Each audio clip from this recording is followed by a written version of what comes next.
Bapak, Ibu, saudara-saudari, saya membantu membawa Bapak Ibu untuk mendalami suatu tema yang barangkali bukan hal yang baru atau asing, tetapi sesuatu yang biasa sudah kita dengar. Mari kita mendalami kembali tema ini, dipanggil untuk bersama.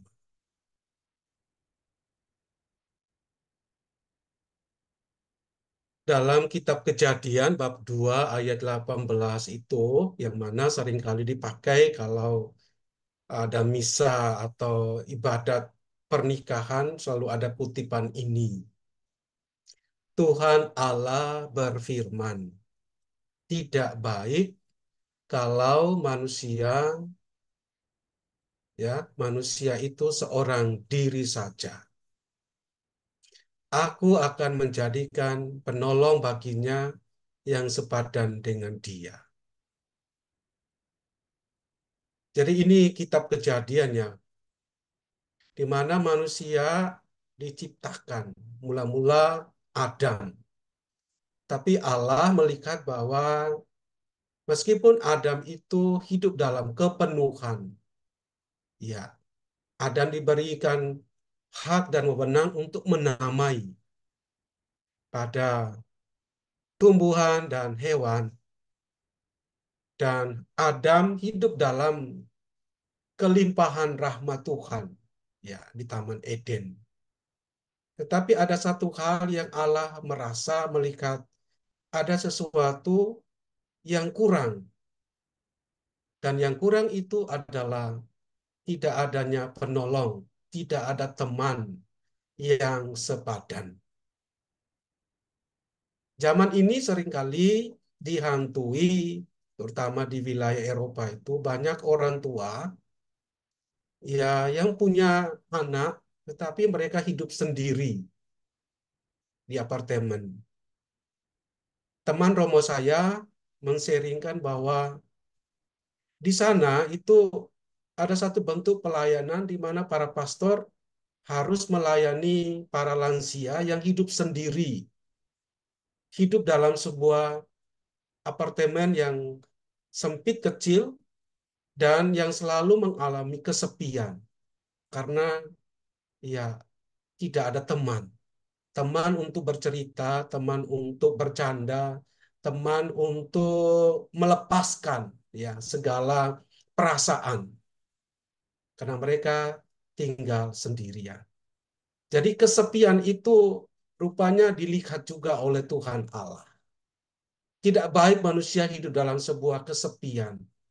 Dalam arti tidak ada teman untuk diajak berbicara, untuk hidup bersama, untuk bercanda, dan lain sebagainya. Jadi hidup bersama itu menjadi sebuah panggilan karena Allah melihat bahwa hidup sendiri itu tidak baik. Tidak baik dalam arti ya pasti manusia tidak akan menemukan penolong yang sepadan. Dia punya kuasa untuk mengatur segala sesuatu. Diberi hak untuk menamai hewan, tumbuhan, dan lain sebagainya. Tetapi Allah melihat bahwa tidak baik. Kata tidak baik ini sesungguhnya mau mengatakan tentang bahwa kalau hidup sendiri itu berarti ada sesuatu yang kurang. Ya. Tidak baik di sini itu artinya bahwa manusia harus hidup bersama. Kalau hidup sendiri itu berarti itu melawan istilahnya hukum alam. Dia harus hidup bersama. Nah, sekarang mari kita melihat apa artinya hidup bersama. Ya. Sabda Tuhan ini mengandung arti ya, tidak hanya berkaitan dengan kebersamaan ya dalam hubungan hidup sebagai suami istri. Jadi tidak eksklusif. Sabda Tuhan ini untuk semua. Karena dalam bacaan Injil yang lain dikatakan ada orang yang hidup ya nikah ya, ambil istri, ambil suami, hidup dalam sebuah perkawinan. Ada orang yang tidak menikah karena hidup untuk Tuhan. Dan ada jenis bentuk kehidupan lain, ada orang tidak menikah karena memang dia tidak mampu hidup bersama, hidup dalam sebuah pernikahan. Jadi sabda Tuhan ini sesungguhnya tidak hanya eksklusif diarahkan untuk sebuah kebersamaan dalam hubungan suami dan istri, tetapi berhubungan dengan kehidupan bersama secara lebih luas, yang lebih inklusif, dalam arti terbuka. Orang harus mulai belajar hidup bersama dengan orang lain, berteman dengan orang lain, berkomunikasi dengan orang lain. Dia harus mampu menerima perbedaan, harus mampu untuk beradaptasi dengan lingkungan di mana dia tinggal. Harus berusaha untuk bagaimana hidup dengan penuh cinta, meskipun ya berhadapan dengan segala macam persoalan, terutama konflik-konflik karena ya hubungan-hubungan intrapersonal atau interpersonal yang kurang baik. Jadi ini tidak baik menurut Allah ini adalah sebuah keadaan di mana manusia ditantang untuk bagaimana menciptakan sebuah hubungan yang harmonis. Ya, tidak baik kalau sendiri. Maka dia ditantang untuk dimasukkan dalam sebuah komunitas hidup bersama. Dan inilah yang kemudian dikatakan panggilan. Setiap panggilan itu selalu memiliki risiko.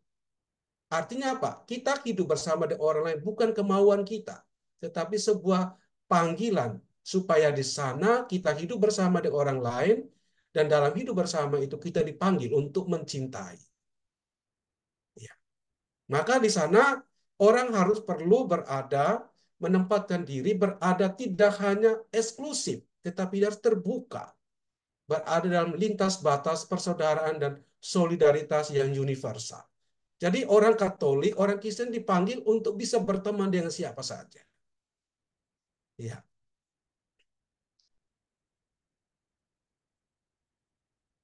Kemudian yang berikut kita mendengar beberapa periode terakhir ini ada istilah sinodalitas. Ya, sinode-sinode yang diselenggarakan oleh gereja, yang mulai dari tingkat KUB, terus lingkungan, terus gereja setempat, paroki, lalu kemudian keuskupan, kemudian tingkat nasional, terus regio, dan seterusnya sampai dengan tingkat kepausan. Ini menekankan tentang sinodalitas, berjalan bersama, kebersamaan. Mengapa ini digaungkan? Ya, kita dengar, kita tahu bahwa Yesus selalu menjumpai orang di tengah jalan.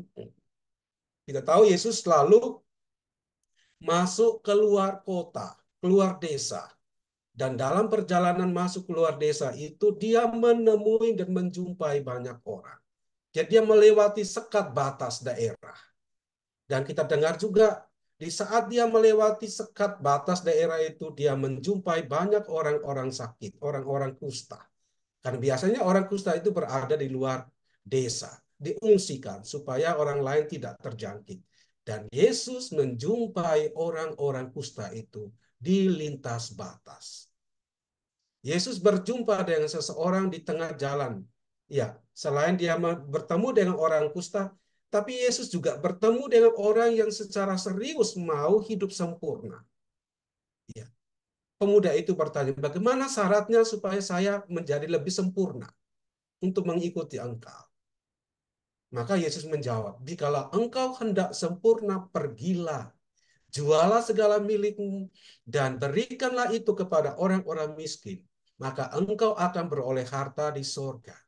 Kemudian datanglah kemari dan ikutlah. Jadi, kalau saya bilang hidup bersama itu sebuah panggilan, itu jelas sekali. Kalimat ini, jikalau engkau hendak sempurna, pergilah, jualah segala milikmu dan berikanlah itu kepada orang-orang miskin. Ini menggarisbawahi suatu hal yang penting, konsep tentang hidup bersama.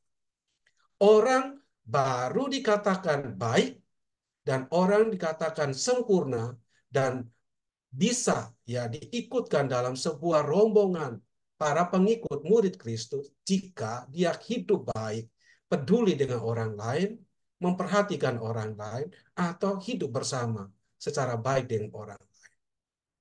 Ya. Jadi hidup baik dulu, baru kemudian mengikuti Yesus.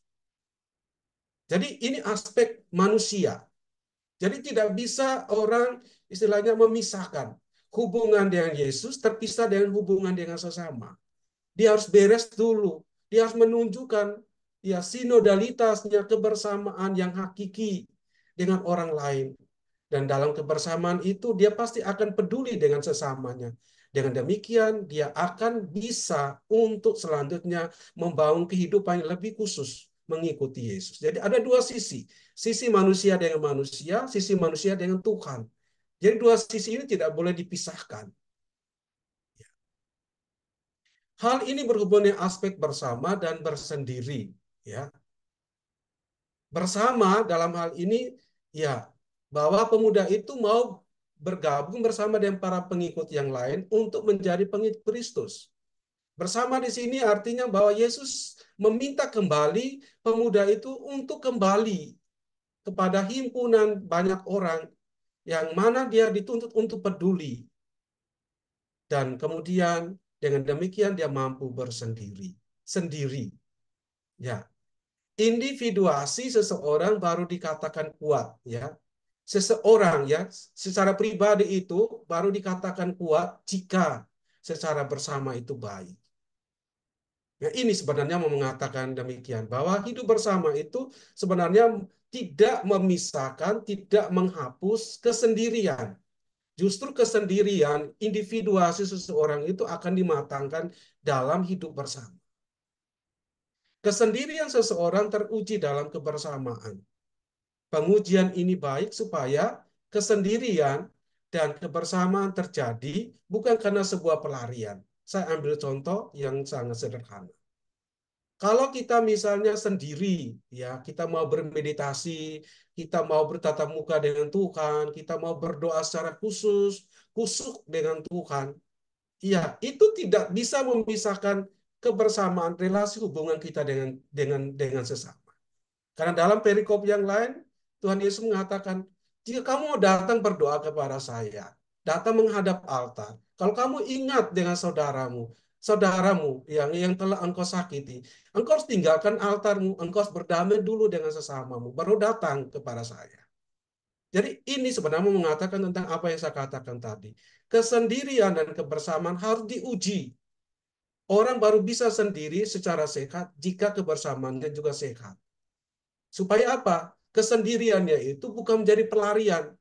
Orang menjadi tidak ngomong dengan orang lain, alasan karena meditasi, tetapi kadang-kadang orang menggunakan kesendirian, diamnya meditasi itu hanya untuk menahan rasa marah, rasa dendam, dan lain sebagainya. Itu berarti pelarian.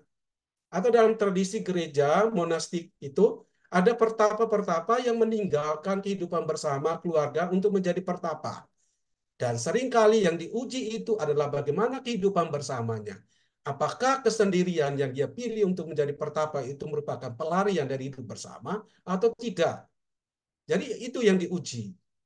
Demikian juga kebersamaan itu juga bukan menjadi sebuah pelarian. Kadang-kadang seseorang menghindar dari kehidupan di keluarga, kehidupan bersama orang lain pun dengan konflik. Lalu kemudian ya dia bergabung dengan kelompok yang lain. Maka di situ sebenarnya dia kebersamaan dengan orang lain di kelompok yang lain merupakan sebuah pelarian. Jadi panggilan untuk bersama itu bukan berarti kita lepas dari sendiri, diri kita, individuasi. Kita tidak boleh hidup sendiri, tapi hidup sendiri dalam hubungan dengan kebersamaan.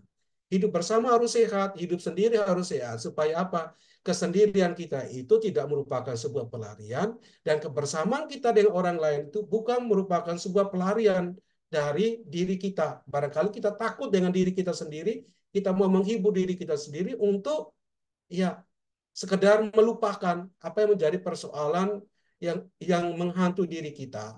Lalu kita abaikan, lalu kita menghindarnya dengan menghibur diri dalam kebersamaan.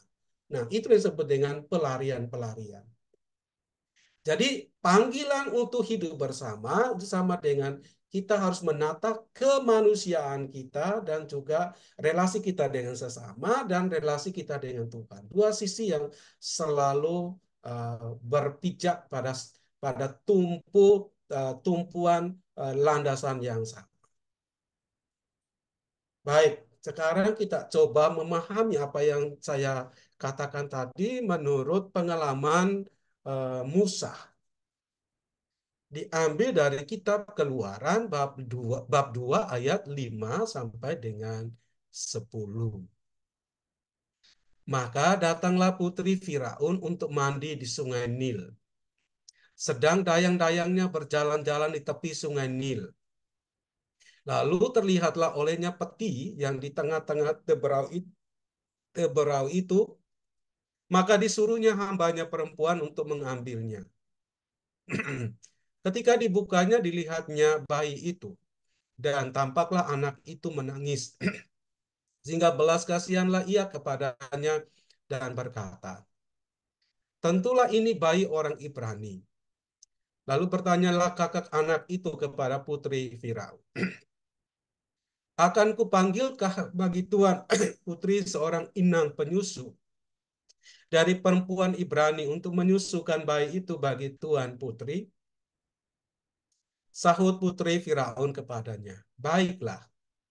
Lalu pergilah gadis itu memanggil ibu bayi itu.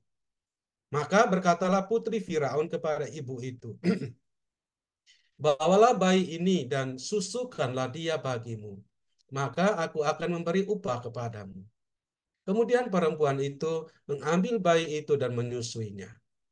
Ketika anak itu telah besar, dibawanyalah kepada putri Firaun, ia mengangkatnya menjadi anaknya dan menamainya Musa, sebab katanya, karena aku telah menariknya dari air. Bapak Ibu, ini suatu kisah yang menurut saya sangat menarik. Bahwa Musa itu diselamatkan oleh seorang putri Firaun. Ya, putri Firaun itu mengangkatnya, ya, mengangkatnya menjadi anak angkatnya. Kemudian Musa itu dibesarkan di istana Firaun. Tetapi sebelum masuk ke dalam istana Firaun, Musa itu disusui oleh ibu kandungnya sendiri. Jadi saya mau menafsirkan bahwa Musa itu sebenarnya sudah dibuang, disembunyikan, dibuang sebenarnya. Tetapi kemudian dipungut. Dipungut oleh siapa? Dipungut oleh musuh Allah sendiri. Orang yang dianggap jahat, yaitu Firaun, putri kerajaan. Iya.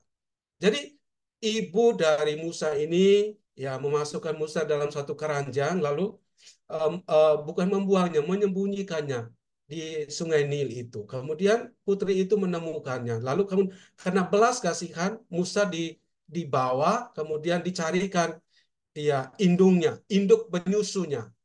Dan kemudian memang yang menyusukan ibunya sendiri.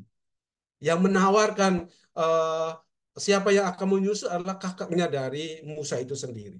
Jadi ini kisah sebenarnya sangat inspiratif untuk memberikan suatu penegasan tentang apa artinya panggilan untuk hidup bersama.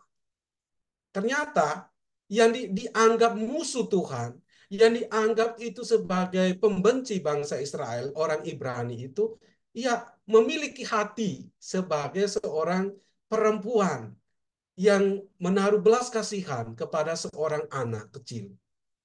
Dan putri Firaun itu kemudian menjadi ibu dari anak ini. Jadi kita menganggap bahwa kehidupan bersama itu hanya bisa terjadi dalam kelompok kita sendiri. Tapi pengalaman Musa itu mengatakan bahwa meskipun dia eh, orang-orang Israel yang tinggal di Mesir yang dijajah itu ya oleh Firaun dan tentara-tentaranya dan bangsanya ini ya dianggap musuh Israel, tapi kemudian menjadi penyelamat, menjadi pengasuh, menjadi orang tua angkat dari Musa yang nanti kemudian menjadi gembala yang membebaskan bangsa Israel.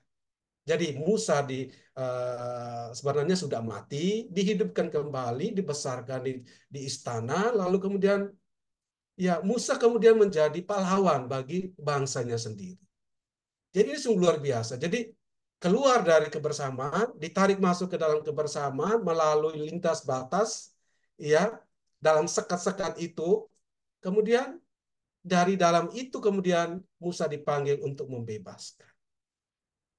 Ini sungguh luar biasa kalau direfleksikan lebih jauh. Jadi begini, dari perikop ini saya boleh mengatakan, Musa dibesarkan dalam lingkup yang secara natural, bukan lingkungan sendiri. Musa belajar beradaptasi. Ketika usia dewasa, Musa mengungsi ke tanah Median. Ya, kita tahu kisahnya bahwa ketika Musa melihat bahwa ada seorang tentara yang membunuh mati salah seorang bangsa Israel, dia tidak tahan. Ya, darah dagingnya itu menggerakkan dia. Ya, karena dia tahu bahwa dia itu orang Ibrani, orang-orang Israel. Yang dia lihat adalah bangsanya sendiri yang dibunuh. Maka dia kemudian membalas, membunuh seorang prajurit. Karena dia merasa bahwa dia dilihat, ya, proses pembunuhannya itu disaksikan, dilihat oleh orang Mesir, dia takut dibunuh, maka dia mengungsi ke tanah Median. Ya, Musa kemudian hidup di Median lalu ambil istri. Kemudian di Median, di tanah Median itu dia melihat, dia menyaksikan, ya, ada semak-semak yang bernyala tapi tidak terbakar. Lalu kemudian Tuhan bilang, jangan dekat, tanggalkan kasutmu, karena tempat di mana engkau berpijak adalah tempat yang kudus. Jadi Musa mengungsi, ya, Musa mengungsi. Tapi dalam pengungsiannya itu dia mendengar bahwa di tempat di mana engkau berpijak adalah tempat yang kudus. Itu artinya apa? Ternyata pengungsian, tanah yang menjadi tempat pengungsian itu bukan tanah yang memberikan kutukan, tetapi tanah yang kudus, yang kemudian tanah yang menyucikan Musa, dan tanah yang membuat Musa diutus kembali untuk menghadap Firaun. Ya, itu jadi pengungsian, tanah di mana kita sebut dengan tanah yang tidak nyaman untuk kita, dijadikan Tuhan sebagai tanah yang kudus. Ya. Musa dipanggil oleh Allah untuk menghadap Firaun. Musa kembali ke lingkungan yang menantang, kembali ke dalam kebersamaan, meskipun kebersamaan itu tidak dia kehendaki. Karena kita dengar, kita lihat nanti dalam percakapan dengan Tuhan Allah, meskipun Tuhan Allah sudah meyakinkan, aku akan menyertai engkau, apapun halangan, apapun hambatan, aku tetap menyertai engkau. Tetapi Musa selalu mengatakan, siapakah aku ini? Orang lain saja Tuhan yang engkau utus, karena aku ini tidak pandai bicara. Lalu apa yang Tuhan tunjukkan? Musa disuruh untuk memegang ular, ya, membuang tongkatnya, tongkat gembalaannya. Lalu ketika dia membuang ke tanah tongkatnya itu kemudian menjadi ular. Lalu dia disuruh untuk memegang ular itu. Dan setelah dia memegang ular itu kemudian menjadi tongkat kembali.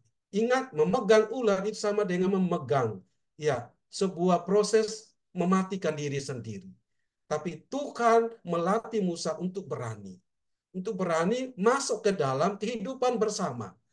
Karena dia diutus untuk menghadapi Firaun dan diutus untuk membawa Israel bersama-sama keluar dari Mesir. Meskipun dia tahu bahwa itu tidak mudah dan Tuhan Allah melatih dia untuk memegang ular. Coba di antara kita ini siapa yang berani pegang ular? Saya sendiri tidak berani pegang ular.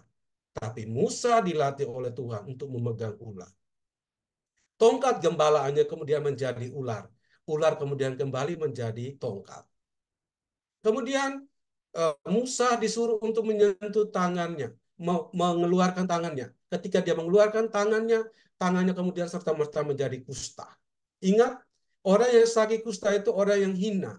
Tetapi ya kehinaan tangan Musa itu kemudian dijadikan Tuhan sebagai gembala yang memimpin bangsa Israel, menghimpun bangsa Israel menjadi satu kesatuan untuk keluar dari penjajahan, membangun kebersamaan, membangun identitas. Dan Tuhan menunjuk kepada Musa ketika dia bilang, Tuhan utus orang lain saja, aku ini tidak pandai bicara. Lalu Tuhan Allah kemudian menunjuk, itu Musa saudaramu. Kau panggil dia, kau pakai dia untuk menghadap Firaun. Biarlah dia berbicara. Jadi itu, ya. Jadi Tuhan menunjuk Harun. Itu artinya bahwa Musa tidak berjalan sendiri. Panggilan Musa itu bukan menjadi single fighter. Dia harus ditemani oleh Harun. Karena sehebat-hebatnya Musa, dia membutuhkan orang lain. Musa berjalan bersama dengan bangsa Israel yang tegar tengkuk. dan meninggal sesudah melihat dari jauh tanah yang dijanjikan. Coba bayangkan, sudah bersusah-susah, berjerih payah, sudah mengorbankan segala-galanya. Kemudian ketika dia berhasil membawa bangsa Israel keluar dari Mesir, kemudian dalam perjalanan menuju ke tanah terjanji, dia hanya melihat dari jauh tanah yang dijanjikan Tuhan itu. Dan saya menafsirkan, mengatakan ini, bahwa kebersamaan itu merupakan proses pengosongan diri. Ya. Saya tidak mengambil sesuatu apapun dari kebersamaan. Justru di dalam kebersamaan itu harus saya memberi diri untuk diuji, untuk kemudian disucikan, untuk dimurnikan. Karena kebersamaan yang orang lain itu membutuhkan sebuah pengorbanan, penyerahan diri, atau membiarkan diri dibentuk oleh kebersamaan. Ya. Itulah proses Golgota, proses bersama, proses pengosongan.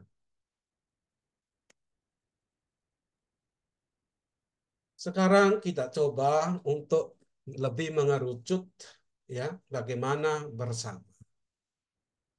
Saya mengutip 1 Petrus bab 3 ayat 8 sampai dengan 11.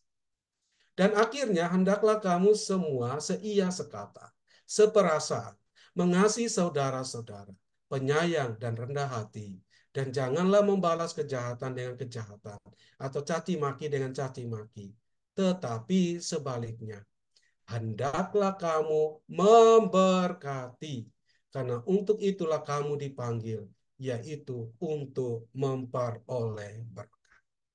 Ya, Petrus mengatakan demikian. Jangan hidup bersamamu itu ya diwarnai dengan ya saling itu membalas kejahatan dengan kejahatan, caci maki dengan caci maki. Tetapi hendaklah kamu memberkati. Bapak Ibu, saudara-saudari, saya mencoba untuk memahami dan membantu Bapak Ibu untuk mengerti apa artinya hendaklah kamu memberkati. Karena untuk itulah kamu dipanggil. Saya hubungkan dengan hidup bersama sebagai sebuah panggilan. Kita dipanggil untuk hidup bersama. Maka hidup bersama yang seperti apa?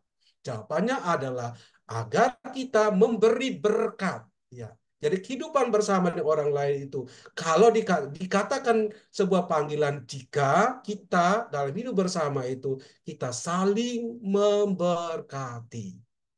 Itu menurut 1 Petrus bab 3 ayat 8 sampai dengan 11. Nah, kata memberkati itu dari kata berkat. Ya, benedictus, diberkati. Itu berasal dari dua suku kata bahasa Latin, yaitu suku pertama bene yang artinya baik, dan yang kedua dictus, diksi, yang artinya kata atau kelima. Maka kalau benedictus itu yang kemudian kita bilang diberkati, itu kemudian kalau kita mulai dari mengejanya, mengerti dari etimologisnya, dari suku katanya, maka kita memahaminya adalah setiap kata yang baik merupakan berkat bagi orang lain. Ya. Jadi memberkat di sini itu adalah bagaimana kita menggunakan kata-kata yang baik. Setiap kata yang baik itu, bene dan dictus itu akan membawa berkat, memberkati orang. Ya. Jadi dipanggil untuk bersama berarti dipanggil untuk membawa berkat. Berkat yang bagaimana? Ketika kita pandai, ketika kita mampu berkata-kata baik. Karena setiap kata-kata yang baik itu menjadi berkat bagi orang lain. Oke. Mark Twain pernah berkata, aku dapat hidup 2 bulan lebih lama karena satu pujian. Seorang psikolog, ya. Aku dapat hidup 2 bulan lebih lama karena satu pujian. Ini yang saya maksudkan dengan benedictus, kata-kata yang baik.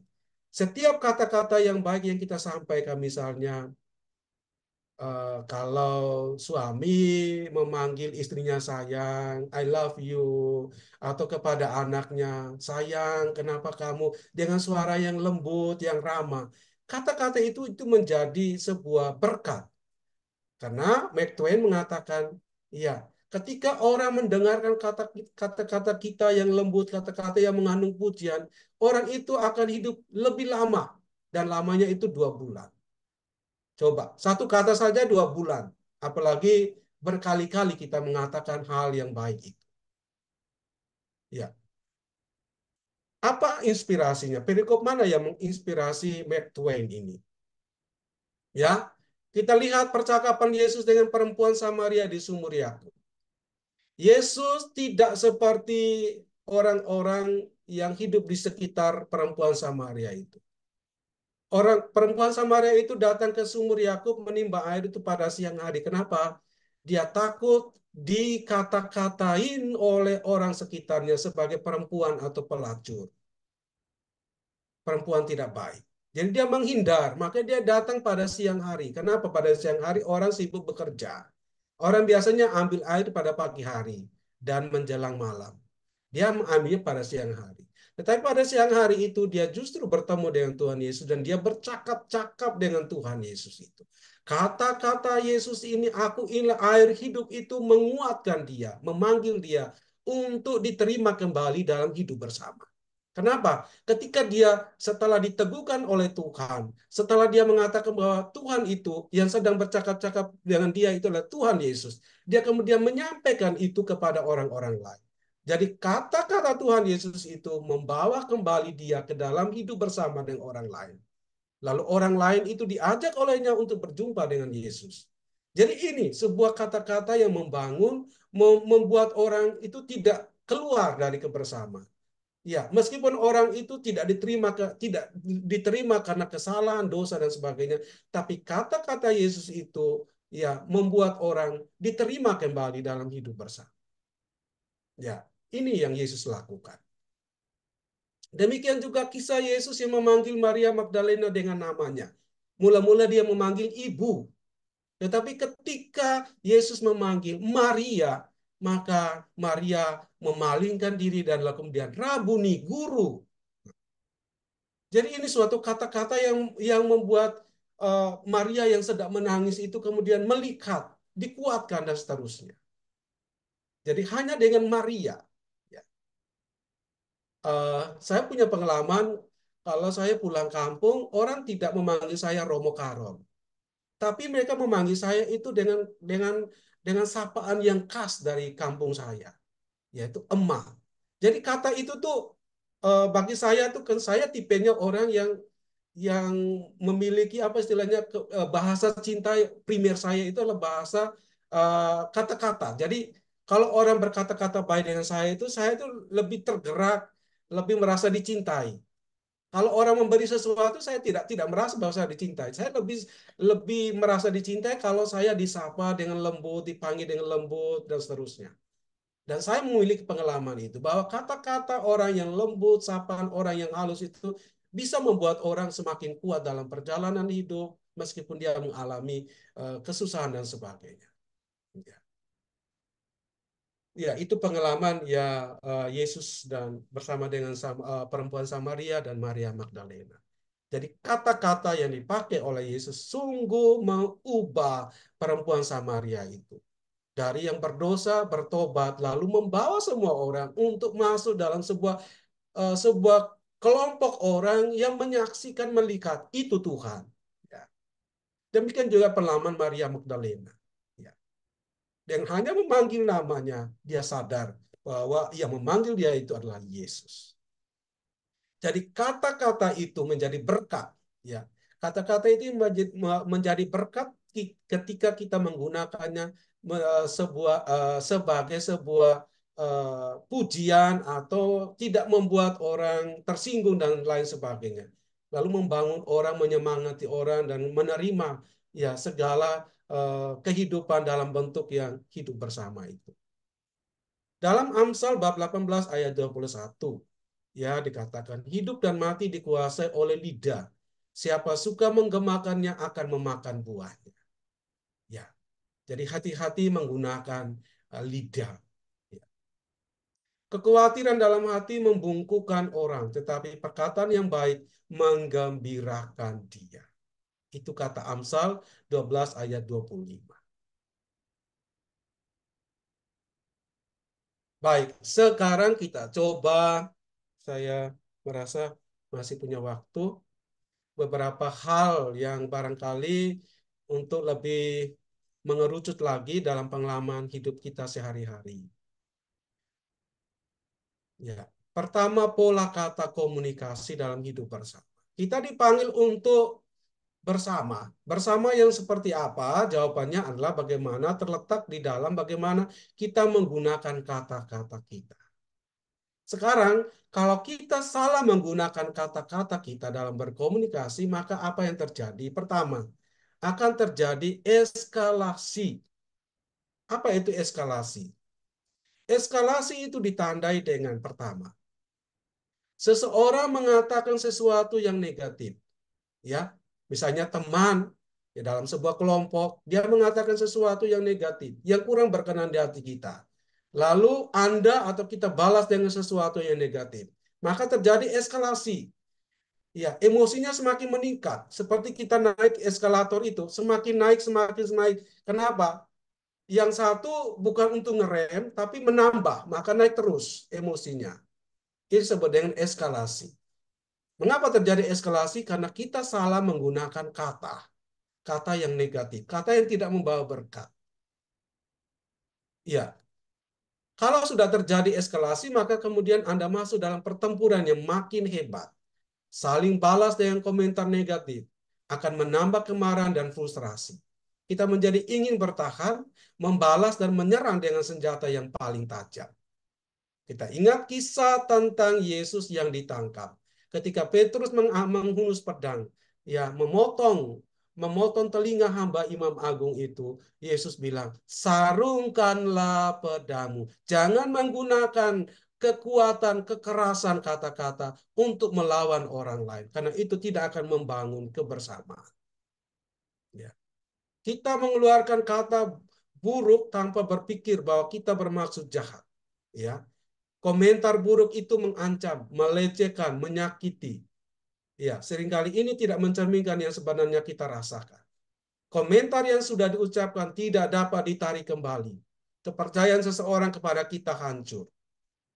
Saya pernah punya pengalaman waktu saya jadi kepala sekolah 10 tahunan, belakangan tahun 2008 sampai dengan 2013 lah begitu. Saya mengurus sertifikasi guru. Jadi kami antre. Lalu kemudian saya ini jenisnya orang yang lebih cepat omong daripada berpikir. Iya, lebih cepat omong daripada berpikir. Maka seringkali ada kata-kata yang saya maksudkan lain, tapi terucapnya lain. Salah satu pengalaman itu adalah ketika kami antre, ada satu bapak yang lebih tua, tua sekali, mengurus itu. Saya karena kasihan, kan ada dua baris. Saya sudah berada pada baris yang paling depan, terus ada bapak tua yang masih di belakang dia. Jadi teman saya itu di depan, terus si bapak ini di belakangnya. Lalu yang saya katakan, saya kasihan itu bapak sudah lama sekali antre menunggu. Lalu saya bilang, apakah bisa, saya beritahu ke teman saya sebelah itu, saya kenal baik, apakah bisa memberi kesempatan pertama kepada bapak yang tua bangka ini? Kata tua bangka ini kan sebenarnya kasar. Yang saya maksudkan adalah apakah bisa beri kesempatan kepada orang yang lebih tua karena dia sudah menunggu lama, dia punya tenaga kurang dan sebagainya seperti itu. Itu maksud saya, baik maksud saya. Tapi yang saya bilang, yang saya katakan tua bangka. Kata tua bangka itu kasar sebenarnya. Lalu apa yang terjadi? Bapak itu bukan memuji saya, malah tersinggung dan dia melototi saya sampai dengan selesai urusan itu dia masih memarahi. Romo itu berpikir saya ini tidak laku lagi dan seterusnya dan seterusnya. Kemudian saya merasakan bahwa dia begitu sakit hati dengan kata-kata saya itu karena sebulan kemudian ketika kami berjumpa lagi di dinas itu dia masih melototi saya dan mengatakan, Romo masih ingat kata-kata yang ditujukan kepada saya. Lalu saya menjelaskan, Bapak, maaf Bapak, saya ini jenis orang yang berpikirnya itu apa istilahnya lebih lambat dari berbicara. Jadi berbicara saya lebih cepat. Saya terus terang mau mengatakan bahwa saya mau membantu Bapak untuk memberi pengertian kepada temannya di depan itu untuk beri kesempatan lebih dulu. Tapi yang saya ucapkan itu tua bangka. Jadi kalau Bapak tersinggung, saya minta maaf. Nah, seperti itu. Jadi ini contoh bagaimana dampak dari kata-kata yang kurang kita seleksi dalam penggunaan. Karena kalau kita salah menggunakannya, maka akan terjadi eskalasi. Ya. Dan itu akan merusak kebersamaan. Maka yang perlu kita perhatikan dalam hal ini adalah mundur dan mengatakan sesuatu untuk meredakan atau mengurangi argumen. Ya. Misalnya seorang ibu, ya, Bapak ini sudah, apakah hari ini mau jadi ke kantor untuk urusan KTP, ya, atau STNK dan lain sebagainya. Kadang-kadang kan ibu itu karena keseringan ditugaskan oleh seorang, ya, oleh suaminya, lalu kemudian seringkali suaminya itu masa bodoh tidak mau ngurus. Ya, pertanyaan itu disambut dengan eh, hati yang marah. Emangnya kamu kamu peduli kalau urusan ini? Nah, ini yang kemudian membuat eskalasi. Nah, ketika suami mendengar, emangnya kamu peduli dengan urusan ini? Biasanya kan saya sendiri. Nah, suami yang baik itu kalau mendengar kata-kata itu, supaya tidak terjadi eskalasi, dia harus mengatakan, ya hari ini kan aku punya waktu untuk menemani kamu. Sesudah itu kita akan singgah di restoran, kita akan makan makanan yang kamu suka dan seterusnya. Itu meredakan. Tapi kalau suaminya bilang, ya kamu istri yang ngurus. Aku kan punya pekerjaan lain. Nah, itu kemudian akan membuat sumbu emosinya semakin naik. Maka akan terjadi eskalasi. Maka hidup bersama bukan menjadi sebuah, ya, apa istilahnya, surga ya bagi orang lain, tetapi neraka bagi orang lain. Ya. Baik, yang kedua, pola kata komunikasi yang kedua, pelumpuhan pribadi. Anda secara halus atau langsung merendahkan pemikiran, perasaan-perasaan, tindakan-tindakan atau harga diri orang lain. Ini berbeda dengan sekedar tidak setuju atau tidak suka terhadap apa yang dikatakan atau dilakukannya. Anda meremehkan dan mengabaikan apa yang penting bagi orang lain, baik karena ketidakpekaan atau penghinaan. Jadi ketika orang datang mencurahkan isi hatinya, lalu kita bilang, itu memang kamu begitu. Ya, belum mendengarkan yang baik-baik langsung, iya, melumpuhkan pribadi. Emang kamu suka begitu? Ya. Jadi kata-kata ini ya sungguh-sungguh berdampak buruk bagi orang lain kalau kita menggunakannya tidak hati-hati. Kata-kata kita tujukan untuk menurunkan harga diri orang lain. Ya. Seringkali sesama kita mengharapkan peneguhan atas apa yang telah dia lakukan, tetapi kita mengurungnya dengan melihat kekurangan kecil yang ada padanya. Pengalaman ini sangat menyakitkan dan membuat frustrasi. Pelumpuhan pribadi ini menyakitkan dan menyebabkan sesama kita menyembunyikan pikiran, perasaan, dan kebutuhannya. Jadi, sekali dia merasa bahwa dia tidak didengarkan, tidak diterima, malah diserang, orang menonjolkan sisi negatifnya, maka dia tidak akan pernah lagi dan menyembunyikan apa yang dia pikirkan, apa yang dia rasakan, dan kebutuhan-kebutuhan. Maka kehidupan bersama itu tidak akan pernah hangat. Orang merasa bahwa dia berada dalam sebuah neraka.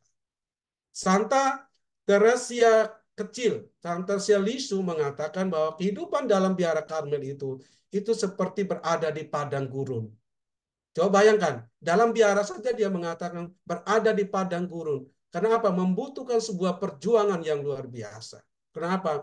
Dia berhadapan dengan orang-orang yang tidak menyukainya. Lalu apa yang dia lakukan? Dia harus ya memposisikan diri seperti Kristus. Ya, dia harus mengatakan, ya, ya, ampunilah mereka, ya, karena mereka tidak tahu apa yang mereka lakukan. Nah, itu. Kita belajar untuk memberikan peneguhan, yaitu dengan cara membuat sesama. Jadi uh, uh, apa yang kita pelajari dan apa yang harus kita latih. Yang kita latih itu adalah bagaimana memberikan peneguhan, yaitu dengan cara membuat sesama yang mengemukakan kekhawatiran tahu bahwa dia dihargai dan didengar. Jadi ketika orang orang menceritakan pengalaman pahitnya dan seterusnya, tugas kita itu adalah mendengarkan, jangan menilai. Ya, kita tidak harus setuju dengan sesama untuk meneguhkan perasaannya. Jadi ketika kita mendengarkan dia bukan berarti kita setuju dengan apa yang diceritakan.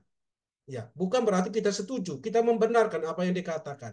Tapi kita mendengarkan dia. Ya, dia tahu posisinya salah atau benar, tapi kita jangan membuat dia tambah merasa bersalah. Kita membantu dia untuk mendapatkan kekuatan baru dengan memposisikan diri sebagai pendengar yang baik, bukan orang yang menilai. Kita tidak harus setuju dengan sesama untuk meneguhkan perasaannya. Peneguhan adalah sarana yang dapat kita gunakan untuk membangun kebersamaan yang mendalam dan untuk mengurangi kemarahan dan kebencian. Itu. Yang ketiga, penilaian negatif. Kita menafsirkan tingkah laku sesama lebih negatif daripada niat sebenarnya. Jadi orang melakukan sesuatu, ya, lalu kita menilai itu tidak benar, itu tidak baik, itu buruk. Kita tidak terbuka dan berlaku adil terhadap pandangan kita akan tingkah laku sesama. Kita percaya bahwa motif pasangan atau orang lain lebih negatif dari yang sebenarnya. Jadi apapun yang orang lain lakukan selalu kita menilainya secara negatif. Kalau penilaian negatif sudah tertanam dalam diri kita akan sulit untuk dideteksi. Dan itu akan merusak.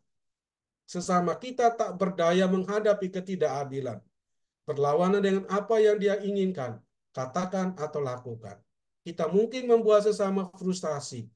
Penilaian negatif mendorong sesama untuk merasa putus asa dan kehilangan semangat, merasa rendah harga dirinya. Itu penilaian negatif. Kita perlu belajar menyadari bahwa kita tidak bisa hanya duduk dan berharap sesama kita akan mengubah perilakunya dan benar-benar negatif. Ya. Kita perlu mempertimbangkan bahwa motif sesama lebih positif daripada yang kita mau akui. Ya, positive thinking. Tanyakan kepada diri sendiri apakah kita terlalu negatif dalam menafsirkan tindakan sesama. Terus yang berikut pola kata komunikasi yang terakhir. Ya. Menarik diri. Ya. Salah satu dari kita menarik diri atau menghindar dari diskusi masalah atau hidup bersama. Ya, dari aktif kemudian hilang muncul, kemudian tidak muncul, seterusnya. Ya, mundur tanpa berita. Ya, anak pergi dari rumah menghindar dari kebersamaan dengan orang tua. Ingin tinggal di kos, tidak mau hidup bersama dengan orang tua. Atau orang tua dikirim ke rumah jompo, tidak mau lagi hidup bersama dengan orang tua. Anak-anaknya menghindar. Inilah proses menarik diri. Kita tidak mau mengajak diskusi, menarik diri dengan meninggalkan ruangan, menyetujui cepat-cepat supaya selesai. Penghindaran meliputi banyak cara dan taktik untuk menolak berdiskusi. Jadi, kalau orang sudah selalu disalahkan, dinilai negatif, maka ya dampaknya yang terakhir itu adalah orang menarik diri. Orang tidak mau berdiskusi karena setiap kali diskusi, omong bersama itu selalu dianggap rendah, negatif, tidak mampu, dan lain sebagainya. Maka ketika orang mendengarkan apa masukan kita, orang mendengar tapi dalam hati dia bilang, ya cepat-cepat selesai. Ya, seperti itu. Itu yang tidak membangun kebersamaan. Berarti kita tidak seperti perempuan Samaria itu yang duduk berlama-lama di siang bolong bersama dengan Yesus. Yang terjadi dalam hidup bersama itu bahwa kalau seringkali orang salah menggunakan kata-kata, memberi penilaian negatif, maka yang terjadi itu orang tidak lagi duduk berlama-lama, orang sering menghindar, cepat-cepat pergi, cepat-cepat, ya sudah, selesaikan pembicaraanmu, saya mau pergi. Ya. Masalah yang kita hindari itu penting untuk diselesaikan sampai tingkat pemahaman yang lebih dalam. Padahal, ya, kehidupan bersama itu selalu punya masalah. Dan apalah artinya kalau setiap masalah itu selalu tidak dihadapi. Orang tidak face to face, orang tidak bertemu muka dengan muka untuk membicarakan, untuk mencari solusi yang terbaik. Ya, Tetapi kalau yang terjadi orang menghindar, menarik diri, orang tidak mau berbicara. Kenapa? Ya, kalau berbicara selalu dikatakan tidak benar, selalu bernilai negatif dan seterusnya. Maka orang menghindar. Dan kalau penghindar itu terjadi, maka akan saling terjadi kejar mengejar. Suami istri kalau lagi bermasalah, kalau istrinya tidak mau lagi berbicara, maka suami akan terus mengejar istrinya. Dan istrinya akan terus menghindar, menghindar, menghindar. Ya. Karena itu semakin kita hindari, semakin sulit orang orang lain atau sama mengejar kebutuhannya untuk didengar dan diterima. Coba bayangkan, kalau kita pada posisi mengejar, ada masalah, tetapi orang yang bermasalah dengan kita itu selalu menghindar, maka kita akan selalu mencari kesempatan kurang lebih untuk bisa menjelaskan kepada dia. Tetapi orang yang kita kita minta supaya bisa ada kesempatan untuk kita bisa menjelaskan, menghindar, maka kita akan terus mengejar, mengejar, mengejar. Ya. Jadi di sini ada ketegangan, frustrasi, dan bahkan putus asa. Sesama kita mungkin terpaksa berpaling ke tempat lain untuk bisa dilibatkan, diterima, dan menerima. Nah, ini kalau menarik diri. Karena itu kita perlu tahu, penarik diri tidak akan mengurangi penghindaran kecuali kita mengejar, mengurangi pengejaran atau mengejar dengan cara yang lebih membangun. Pengejar akan merasa sulit untuk mengurangi. Jadi seperti petak umpet. Saya semakin mengejar, semakin menyembunyikan diri, mengejar lagi, semakin menyembunyikan diri. Tidak akan pernah terselesaikan. Ya, jadi pengejar akan merasa sulit untuk mengurangi pengejaran. Dia akan kejar terus. Maka hidup menjadi tidak nyaman dari hidup bersama. Mau buat ini salah, mau buat itu salah. Karena takut dan seterusnya. Maka orang menghindar. Melakukan sesuatu di saat orang lain, orang itu tidak ada supaya nyaman. Kalau orang itu ada, saya tidak mau melakukan sesuatu, saya diam. Ya.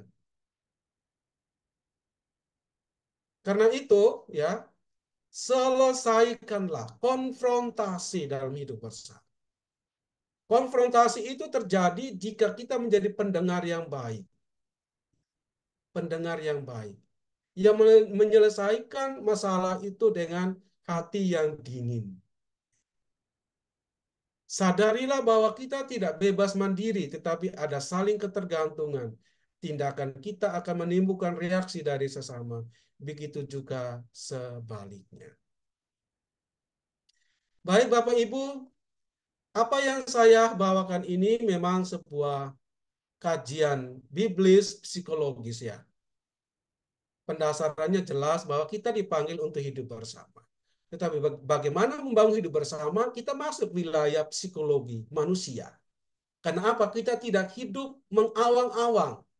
Hidup rohani yang sehat itu hidup bagaimana orang berdoa seakan-akan segala sesuatu itu bergantung pada Tuhan, tetapi melakukan ya seakan-akan segala sesuatu itu bergantung pada kita. Jadi ada dua sisi yang selalu saling kait mengait dan bekerja sama.